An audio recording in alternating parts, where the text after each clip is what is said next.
반갑습니다. 저는 한등원 교당 여자 3단 중앙이고 교당 공공의 총무를 맡고 있는 박근영입니다.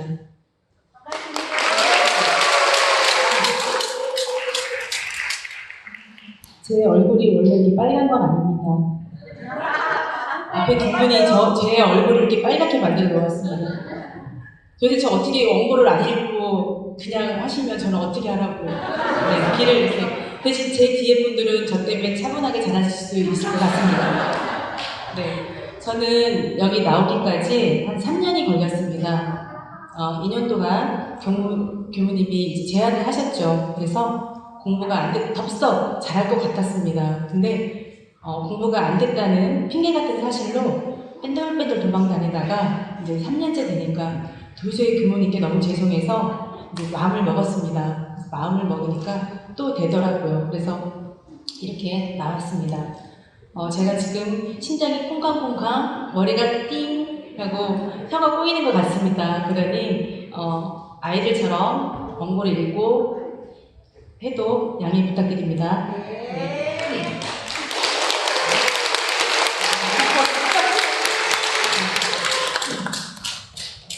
제가 원불교계에 입교하게 된 계기는 30대 때 라오스 여행을 갔다가 우연히 원불교 라오스 교당을 개척하기 위해 오신 한 교무님을 만나 인연이 시작되면서부터입니다. 그 교무님은 호주로 유학을 가셨다가 목탁 소리에 이끌려서 출가하셨다고 했는데요. 짧은 기간이었지만 원불교 마음 공부에 대해 많은 이야기를 나누었습니다.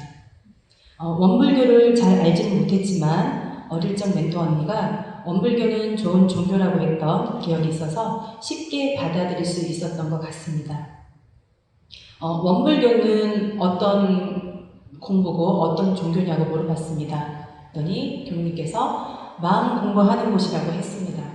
그래서 마음 공부라는 말에 호기심이 생겼습니다.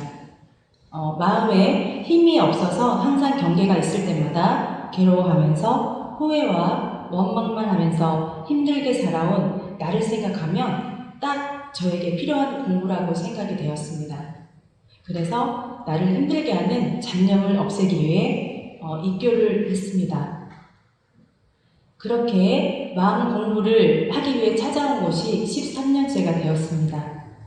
처음에는 마음이 뭔지도 모르고 경계도 모르고 잡념도 모르고 그래서 교무님 설교 말씀을 들으면서도 귀에 들어오질 않았습니다. 그러다 매주 수요일 교리 공부를 시작한다고 해서 참석하게 되었고 2년째 되면서부터는 조금씩 귀가 열리기 시작했습니다. 말귀를 알아듣으니까 재미도 나고 졸음도 없어지고 그리고 호기심도 생기고 궁금증도 생기고 눈도 똘망똘망해졌습니다. 처음에 공부할 때는 좋는 것 같고 또 말귀를 못 알아들으니 교무님께서 답답하셨는지 눈을 깜빡깜빡 하시고 또 깜빡이시면서 그 찰나의 한숨을 저는 목격을 했습니다. 그렇게 공부를 하게 되었고 올해 대각 계절 기념 행사 중 하나로 교구에서 다 같이 다 함께 기도를 하게 되었습니다. 저희 교당에서도 줌을 통해서 한 달 동안 기도와 사경을 하게 되었고 그 시간을 저도 함께 하였습니다. 그런데 평소에 기도를 하면 돈이 나와 쌀이 나와 뭐 생활에 도움이 될까? 이렇게 내 마음 편하자고 그냥 나오는 거지 라고 기도를 한다고 특별한 일이 생기겠어? 라고 생각하며 기도에 대한 특별한 감흥을 느끼지 못한 채로 기도를 하게 되었고 처음 며칠은 교도님들을 만나는 재미로 참석했는데 시간이 갈수록 마음속에서 꿈틀거리는 그 무언가를 느끼게 되었습니다. 교도님들이 돌아가면서 기도문을 읽다가 네 차례가 되어 읽었는데요. 교무님께서 기도문을 읽을 때와는 다르게 직접 기도문을 읽을 때는 영혼이 더 간절해지는 것을 느꼈습니다. 이렇게 오랫동안 함께 기도를 해본 적이 없어서 느끼지 못했는데 기도가 재밌어지니 정성스러워지고 또 마음이 정화가 되고 정신이 맑아지면서 어떤 일이라도 할 수 있겠다는 자신감이 생겼고 또 기도를 해서 쌀이 나오는 것이 아니라 마음이 바르게 되면 올바른 치사를 통해 좋은 인연들과 함께 하게 되고 쌀이나 밥보다 중요한 진리의 양식을 얻고 더욱 든든한 진리의 호령을 얻게 된다는 것을 절실하게 느끼게 되었습니다. 교당을 다닌 지도 조금 되고 설법도 많이 들었지만 내 삶과 별개로 생각하며 진리도 모르고 스승님도 모르고 내 두터운 업을 원망하면서 나만 세상에서 제일 어렵고 힘들게 살아가는 것이 아닌가 하고 살아왔는데요. 다 함께 기도를 통해 조금씩 변해가는 내 모습을 발견하고 마음속 깊은 곳에서 알 수 없는 기쁨이 차오르는 것을 느꼈습니다. 그리고 법문사경을 하면서는 이리저리 날큰 생각이 가라앉고 성자의 말씀을 되새기면서 겸손해하는 모습을 발견하고 생활 속에서도 누구에게라도 함부로 하지 않아야겠다는 마음을 갖게 되었습니다. 이제는 조금씩 원불교 마음 공부를 알아가게 되면서 제 생활도 달라지는 것 같습니다. 요즘은 교리 공부를 마치고 화요일마다 마음 공부를 하고 있는데요. 일주일 동안 실제 생활 속에서 느끼고 공부한 내용을 발표하고 감정 받으면서 공부하고 있습니다. 유문형과 상시일기 점검을 빠지지 않고 해보기로 다짐을 하고 매일 점검을 하는데 아직은 깜빡하고 잊어버린 날이 있지만 그래도 챙기고 또 챙기는 공부를 하고 있습니다.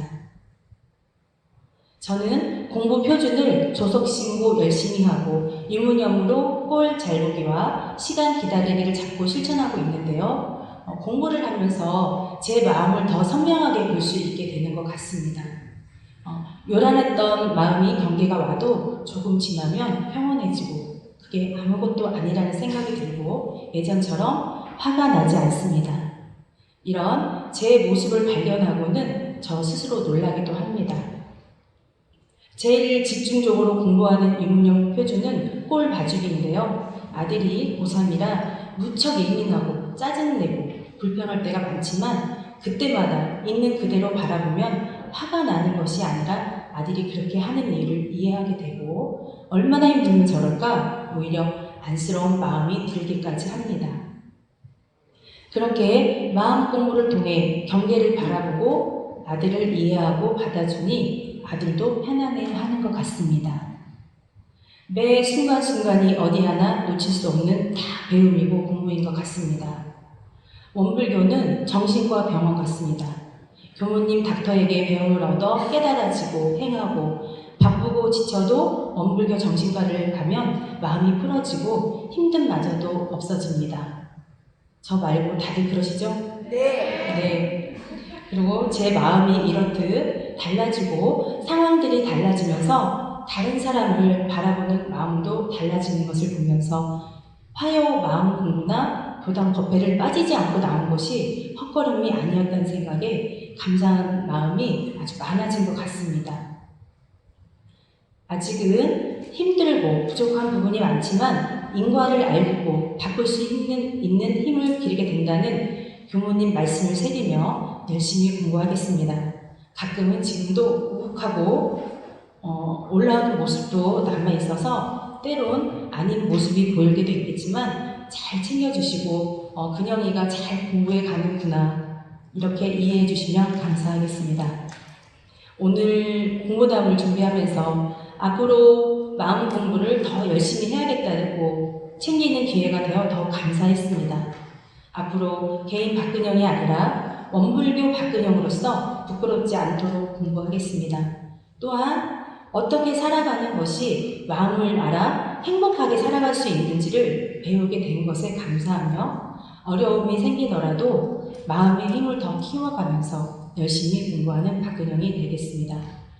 전달하고픈 이야기는 많은데요. 아직 그걸 조리 있게 풀어낼 수 있는 공부심이 부족해서 다음번에 또 한번 기회가 된다면 좀 더 성숙하고 안정되고 짧게 표현할 수 있는 공부를 하고 오겠습니다. 들어주셔서 감사합니다.